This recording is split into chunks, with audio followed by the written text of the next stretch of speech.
mendapatkan hati.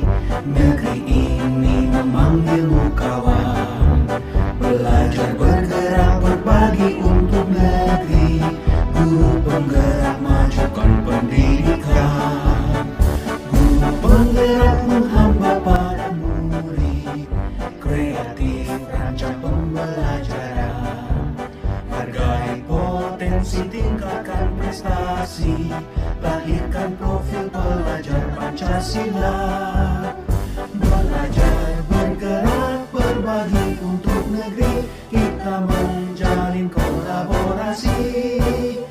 Belajar bergerak berbagi untuk negeri, demi bakti pada Ibu Pertiwi.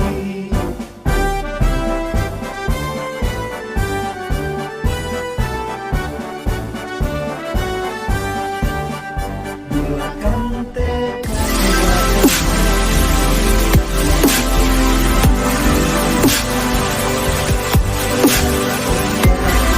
Assalamualaikum warahmatullahi wabarakatuh. Dan hari ini istimewa kepada ibu-ibu beserta guru penggerak angkatan ke-7 program pendidikan agama. Perlukan saya sebelum saya membuka kegiatan ini untuk sampaikan bahwa kegiatan guru penggerak maju demi untuk melaksanakan program pendidikan guru penggerak ini. Karena kenapa program pendidikan guru penggerak seperti kita tidak boleh menyatakan bahwa kesempatan implementasi dan positif yang dilakukan oleh program guru penggerak angkatan ke-7 Jumat tanggal 3 bulan 2 2023 akan dibuka dengan mengucapkan Bismillahirrahmanirrahim.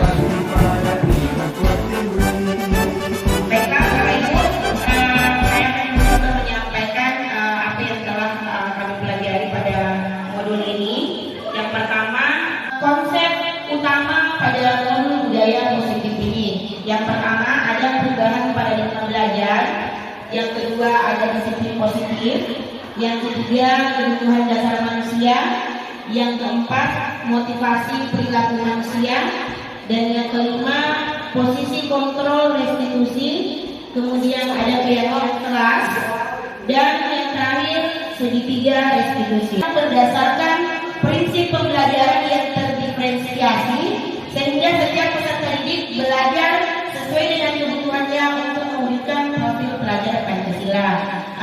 Seperti yang kita ketahui Bapak Ibu, bahwasanya selama ini kita melakukan pembelajaran yang klasikal. Klasikal artinya itu kita sebagai guru hanya terfokus menyampaikan ilmu kepada anak didik kita, ya. Kita menyamakan kemampuan anak didik kita. Kita tidak pernah mencetak Bapak Ibu berdasarkan prinsip terdiferensiasi. Kita sebagai guru dituntut untuk dapat mengetahui kemampuan yang dimiliki oleh peserta didik kita di kelas, ya. Misalnya si A seharusnya saya tidak memberikan beban tugas kepada si A sama dengan beban tugas kepada si B atau si E yang tidak memiliki kemampuan yang sama. Saya semestinya memberikan kesempatan kepada anak didik saya bagaimana yang hanya kita sampaikan. Jadi anak-anak bebas memilih referensi pembelajaran dari mana saja. Ya.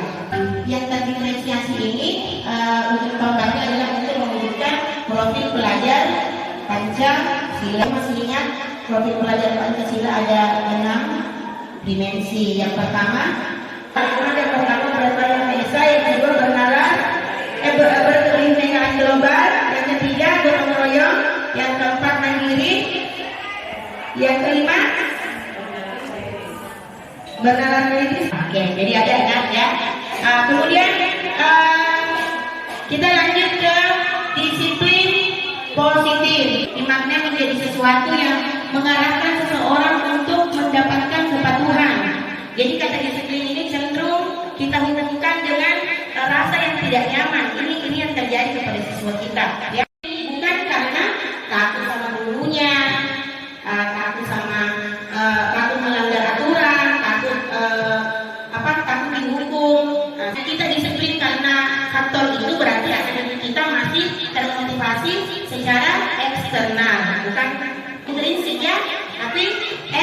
prinsip.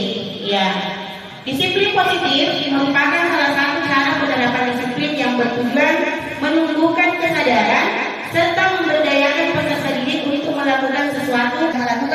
Dia akan dia termotivasi untuk memenuhi kebutuhannya.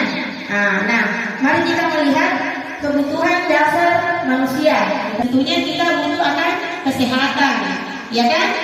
Kalau tidak sehat, bisa jadi ini adalah kebutuhan karena ingin dianggap, ingin mendapat pengakuan, itu penguasaan, ya. Jadi ini bisa terjadi ketika misalnya peserta didik kita ini kebutuhan kasih sayang dan rasa diterima. Ini menjadi kebutuhan kita semua, Bapak Ibu, ya. Kalau saya setelah betul di urutan ini bahwa setelah kebutuhan bertahan hidup, kita butuh kebutuhan akan kasih sayang dan rasa diterima. Semua ini diterima. Begitu pula dengan anak didik kita. Mereka butuh penghargaan, kasih sayang dari teman. Mereka ingin menerima, mereka ingin menerima dan memberi kasih sayang. Kemudian yang memiliki kebutuhan dasar dan rasa diterima yang tinggi ini, dia akan cenderung membuka diri untuk teman-temannya, gampang bergaul. Yang ketiga, kebutuhan akan penguasaan. Kemudian yang keempat, kebutuhan akan kebebasan. Iya. Memiliki kebutuhan kebebasan yang tinggi ini, dia selalu harus ada pilihan, tidak mau ditekan-tekan. Ya, kebutuhan kesenangan ini banyak, kita juga sering, ya, memilih sesuatu karena senang, ya kan? Karena merasa bahagia ketika memiliki barang tersebut. Motivasi perilaku manusia.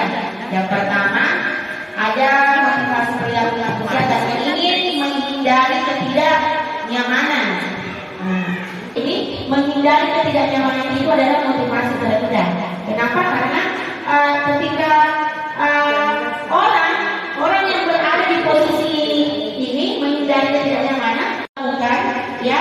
Saya juga sudah melakukan ini di kelas ketika saya mengajar.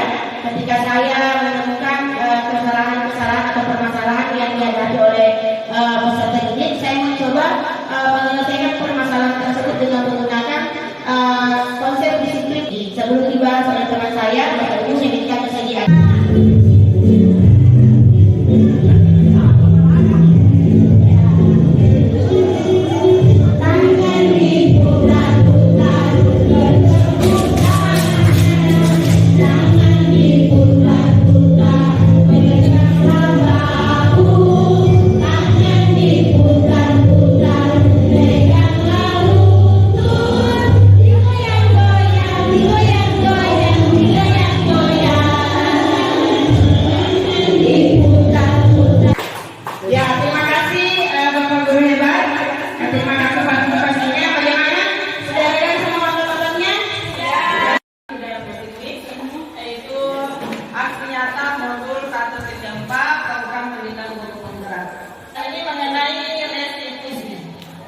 Ini adalah proses menciptakan kondisi murid untuk mengembalikan, memperbaiki tempat kesalahan mereka supaya kembali pada kelompoknya mempunyai karakter. Jadi kita sebagai pendidik hanya ingin memotivasi siswa kita supaya dia disiplin positifnya itu dari dalam, intrinsik. Jadi itu bukan menurut kesalahan, namun belajar dari kesalahan. Di 12 KKN itu ada siswa terlambat. Sebenarnya siswa yang masuk nanti kita bertemu nanti pada saat yang istirahat baru kita adakan diskusi menanyakan apa masalahnya tadi, kenapa bisa terlambat. Dalam restitusi ini kita menawarkan pada siswa kita supaya solusinya bagaimana supaya kita tidak terlambat lagi besok dan seterusnya. Akuntansi. Dan itu. Jadi alhamdulillah setelah saya belajar tentang pendidikan, saya merasa solusinya itu mereka sendiri yang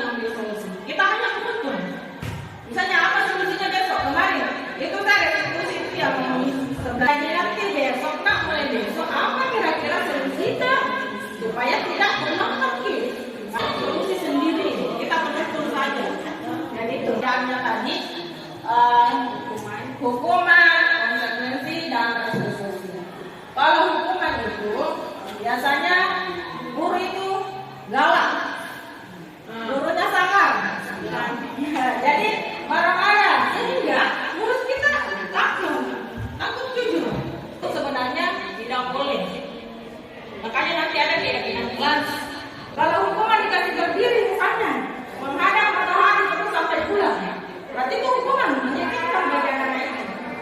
Inilah kita menyanyikan. Jadi apa keyakinan yang kita yakini? Apa keyakinan kelas kita yang tidak kita yakini yang institusi? Ini karena kita sama memarahi. Belum penalti baru terlambat di depan. Oh dia ambil jalan pintas karena aku dimarahi. Itulah terasa bersalah. Ada juga bilang bahwa oh ibu kecewa terhadap kamu nak. Kenapa kamu seperti itu? Kalau bapak kamu nanti tahu bahwa bapak kamu marah.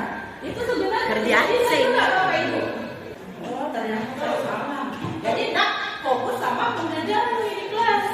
Karena satu bulan posisi teman.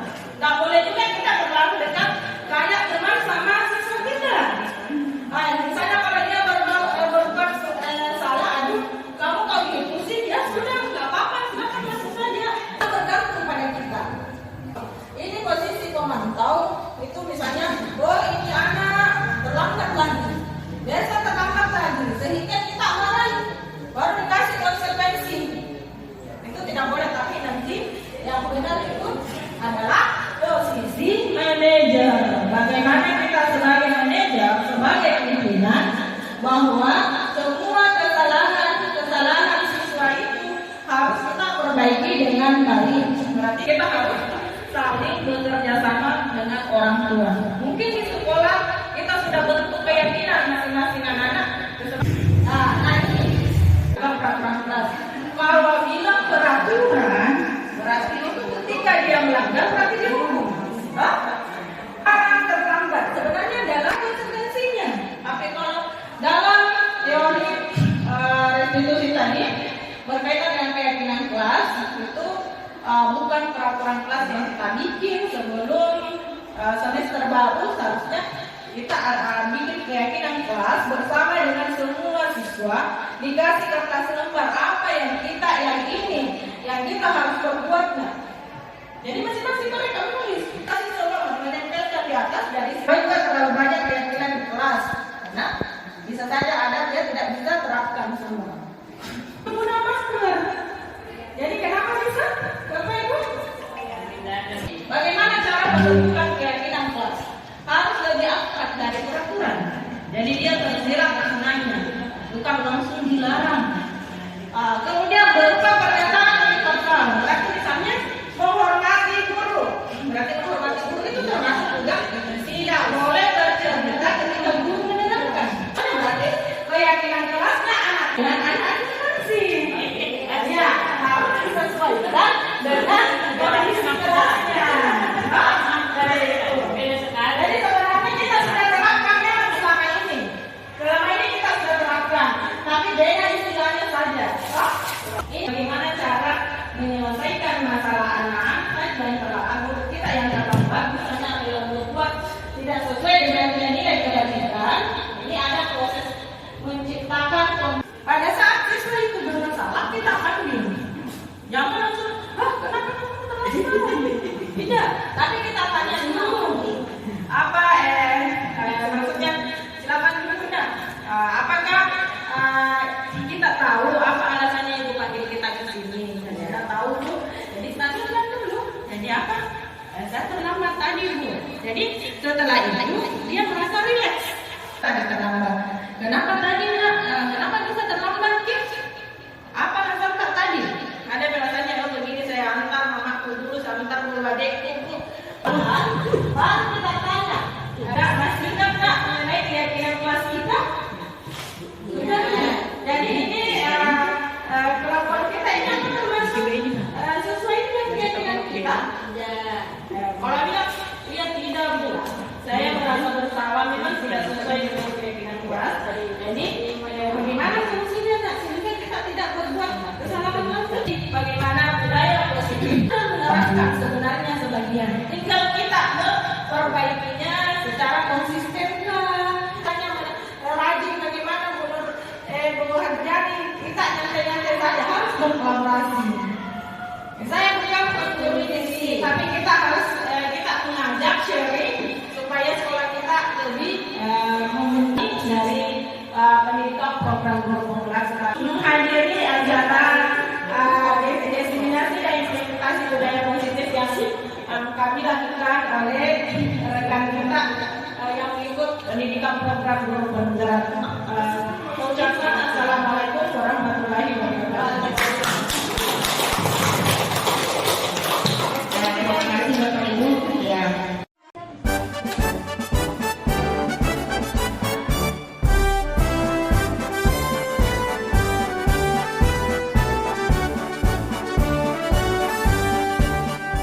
Bulatkan tekad, kuatkan hati. Negeri ini memanggilmu kawan. Belajar bergerak berbagi untuk negeri. Guru penggerak majukan pendidikan. Guru penggerak menghamba pada murid. Kreatif rancang pembelajaran. Hargai potensi, tingkatkan prestasi. Lahirkan profil pelajar Pancasila. Belajar bergerak berbagi untuk negeri. Kita menjalin kolaborasi. Belajar bergerak berbagi untuk negeri. Demi bakti pada Ibu Pertiwi.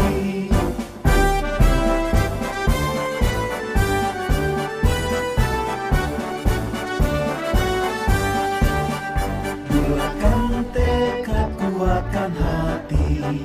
Negeri ini memanggilmu kawan. Belajar bergerak berbagi untuk negeri. Guru penggerak majukan pendidikan. Guru penggerak menghamba pada murid. Kreatif rancang pembelajaran. Hargai potensi, tingkatkan prestasi. Lahirkan profil pelajar Pancasila. Belajar bergerak berbagi untuk negeri. Kita menjalin kolaborasi. Belajar bergerak berbagi untuk negeri. Demi bakti pada Ibu Pertiwi. Belajar bergerak berbagi untuk negeri. Kita menjalin kolaborasi. Belajar bergerak berbagi untuk negeri. Demi bakti pada Ibu Pertiwi. Demi bakti pada Ibu Pertiwi.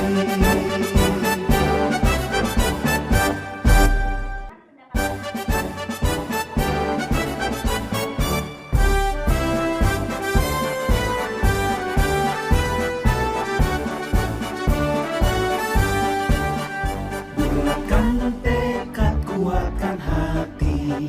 Negeri ini memanggilmu kawan. Belajar bergerak berbagi untuk negeri.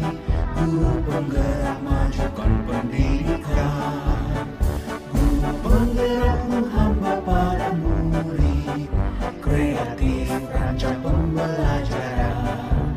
Hargai potensi, tingkatkan prestasi. Lahirkan profil pelajar Pancasila. Belajar bergerak berbagi untuk negeri. Kita menjalin kolaborasi. Belajar bergerak berbagi untuk negeri. Demi bakti pada Ibu Pertiwi.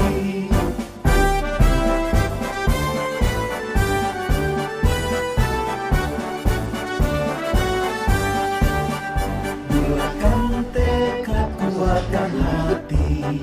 Negeri ini memanggilmu kawan. Belajar bergerak berbagi untuk negeri.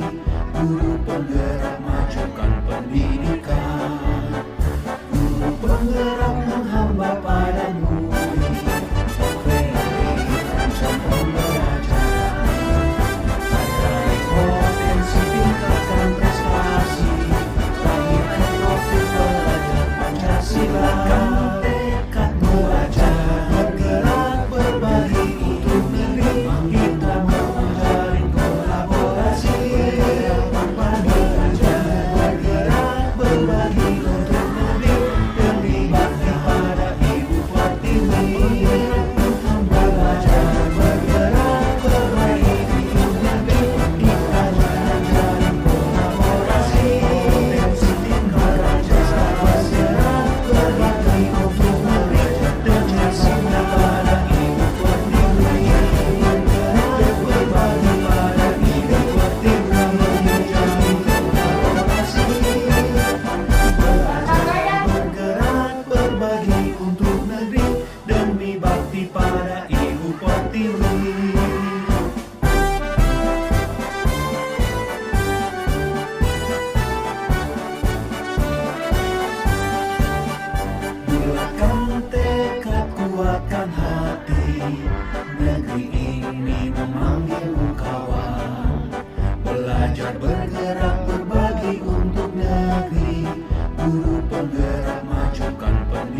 lahirkan profil pelajar Pancasila.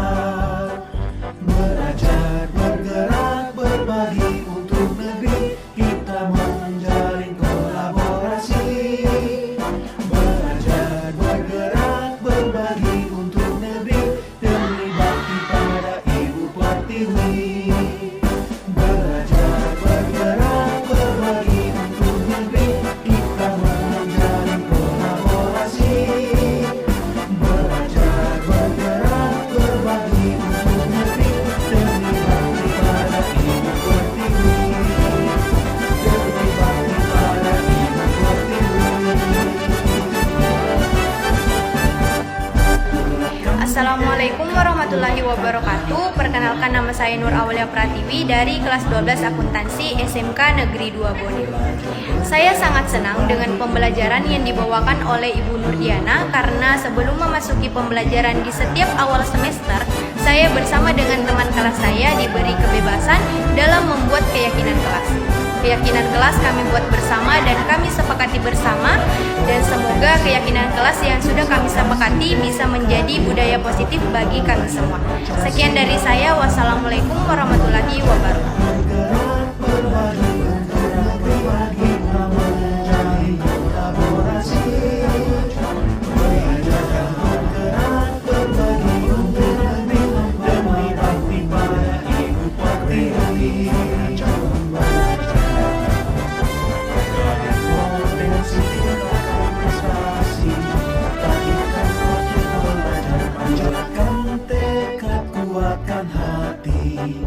Negeri ini memanggilmu kawan.